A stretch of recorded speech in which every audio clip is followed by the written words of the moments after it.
Yo, what's up guys, in this video we're going to be using Default Fighter with the basic skills that come with it, and the only perk that you need to make sure you have is Weapon Mastery. So let's get into it and make sure you pet Auto for good luck. Alright, looks like we've got the big spawn room, so heading out this door we should have a Wraith down there below. And we've got a nice big chest in the middle there, so I'm going to have to pray that that's not locked, and we don't need a lockpick for it, since we're a fighter. Just bait this rat in.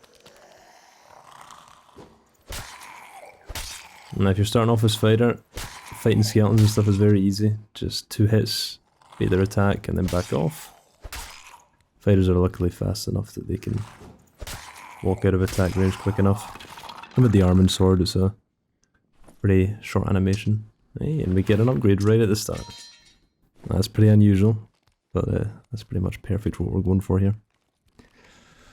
So if you're playing a fighter, you know, we want to be taking the Weapon Mastery perk, and we need to get ourselves a bow as quickly as possible. Now, a bow helps for a variety of reasons, the main one being that we can actually PvE much more efficiently.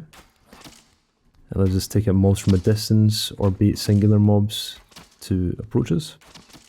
And the best way to get this is through killing skeleton archers. They normally have a bow on them, sometimes upgraded, most of the time it's basic though, if you're not playing in high rollers. This is not working. I'm trying to cheese them a little bit, but I think I'm just going to have to jump down and take them out myself.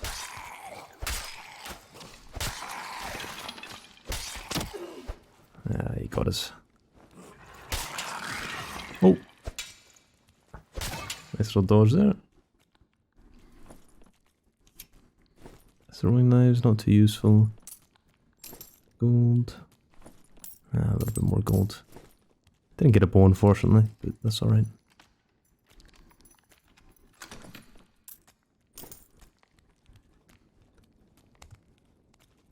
And I don't think we can jump back up here, which is very unfortunate. So we're going to have to drop down there most likely. We can pull aggro up. We can check if the chest is pick-locked, and then we'll go to the graveyard room behind us. Doesn't require a log. Okay, excellent. That's good news.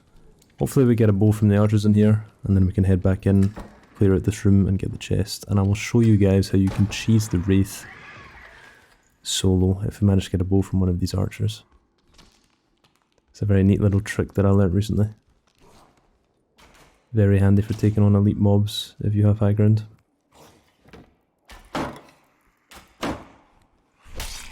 Easy enough to block the archers with a shield. Just keep in mind, if you're fighting archers as a fighter, it's very handy to know their attack pattern. A lot of the time they fire one shot, but sometimes they fire 2 in quick succession, so you're always best holding up your shield for 2 arrows. I just did it there. We got a little hit on us, which isn't great, but should be okay. Yeah, there it is again, the 2-shot. He didn't die. Ah. Thought he would have died to 2 hits. Give us a bow, give us a bow. Nice. Okay, perfect. Right, we'll do these coffins, and then we'll quickly head out, and we'll clear that big, massive room behind us. We get a foul chain as well. Foul chain's fantastic. Foul chain is probably my favourite early upgrade for the fighter. It's very strong hits, pretty reliable moveset too. That is a very nice bow. Let's check the stats on it. I'll take that to sell. Do remember guys, if you're over level 5 you can join the trading hall, and pretty much any greens, blues, purples or yellows you can get, you know, if they have good stats you can sell them for a pretty high price. Even some greens with the right stats will sell for 50 gold, so it's definitely worth picking these up and not vendoring them. Oh. That's nice, only 2 mobs here. Take them out nice and quick. And if you're solo guys, and if you're starting with not much equipment, don't be worried about using your fighter skill. You know, I used it back there, but it's worth it if you're, you know, fighting early. It sucks if you run into PvP later on and you don't have it, but, you know, it's if you have to use it, you have to use it. So now that we've got the bow, we can weaken our enemies on their approach, and we can finish them off with a couple of swings. Get that nice bow on.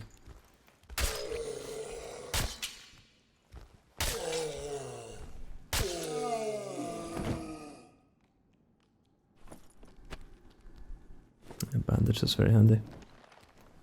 Pop that and get a little bit more HP. So then let me show you guys the Wraith cheese. We'll check the chest first, and then I'll show you guys how you can cheese the Wraith.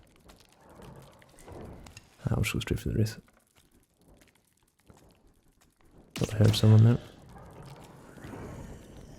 So if you shoot the Wraith, he doesn't actually come up the stairs. What we can do is we can come back and we can jump up here. And he will literally just sit down below you and you can fire as many arrows as you like at him. I just learnt this recently by mistake, and yeah, I've used it a few times already. It's very, very handy. Luckily I got a blue bow, so it's not going to take as long if you had a regular bow. I'd say it's a little bit dangerous if you've got a regular common bow, because it's going to take a long time to kill him. Probably, I don't know, a couple of minutes. So there's a good chance people come into the room by that point. Or maybe the circle's going to push you out of it. Luckily it shouldn't take too long for us. There we go, he's already dead. We'll take out this guy too and then we'll head down. We've got a little spider vase there as well. We'll pop that with the bow before we go down. Make sure we don't get any spiders spawning.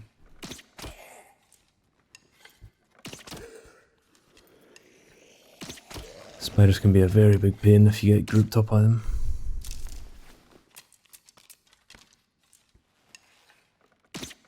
Yeah, another reason we can use bows as fire, and one of the reasons that I love it, is if you get into PvP and you have your bow drawn, a lot of people immediately assume that you're a ranger.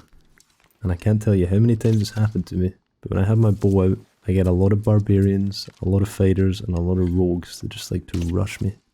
And you know what that means? It means I pull out my main weapon and I kill them in a few hits. So yeah, very handy.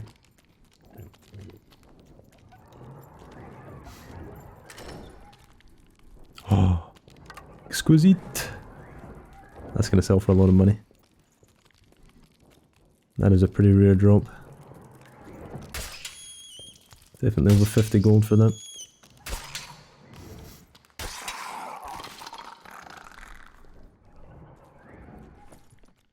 And please make sure you check, you know, skeleton bodies and pretty much anything that you kill. A lot of the time they do have very good loot on them. Like I had a helmet and a green helmet and some candy. Very nice. Our helmet's a little better, so no reason to take it.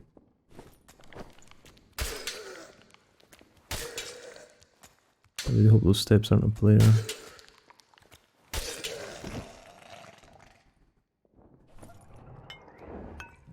Invis potion, don't really use those myself, but we'll keep it just in case. Not great, but we'll take it.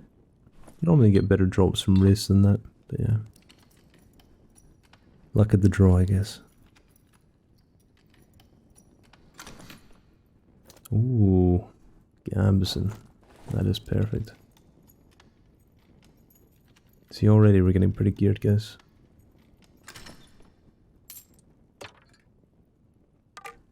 Yeah.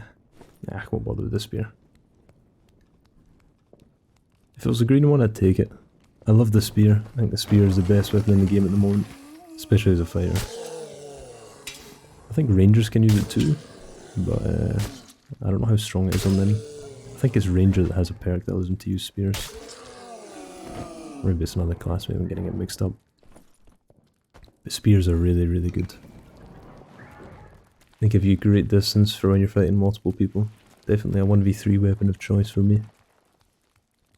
Spear, halberd, and longsword. All of the pole arms are excellent for solo. Looks like someone's cleared out this room already. Normally a lot of loot around here. Lots of loose loot around the chest. Looks like they took everything. Left behind the green kibble. We can try and sell that to a rogue.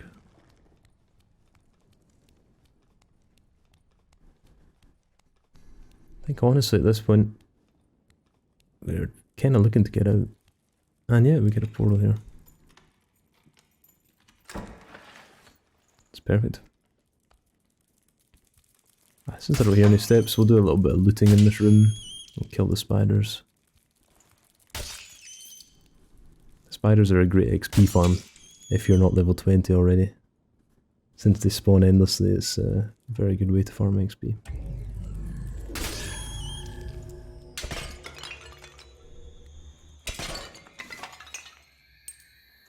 Yeah, pots drop lots of little nice trinkets, if you didn't know that. So make sure you're always cracking them and taking everything you can. The same goes for barrels. A lot of people don't know that barrels drop clothing items, you know. A lot of times you'll break a barrel and you'll get green gauntlets from them, and you'll get chest pieces, pretty much anything you can imagine. So it's definitely worth smashing barrels and smashing pots if you don't have the best equipment already. Quite a lot of them around the map. Stop these spiders from spawning. Smash our last few pots. Very nice, and we'll just get out of here. Alright, not any PvP, but that was a very nice collector run, to be honest. I think we made a lot of gold because we got that exquisite scroll. Let's vendor what we can, and then we'll trade what we can and see how much we make.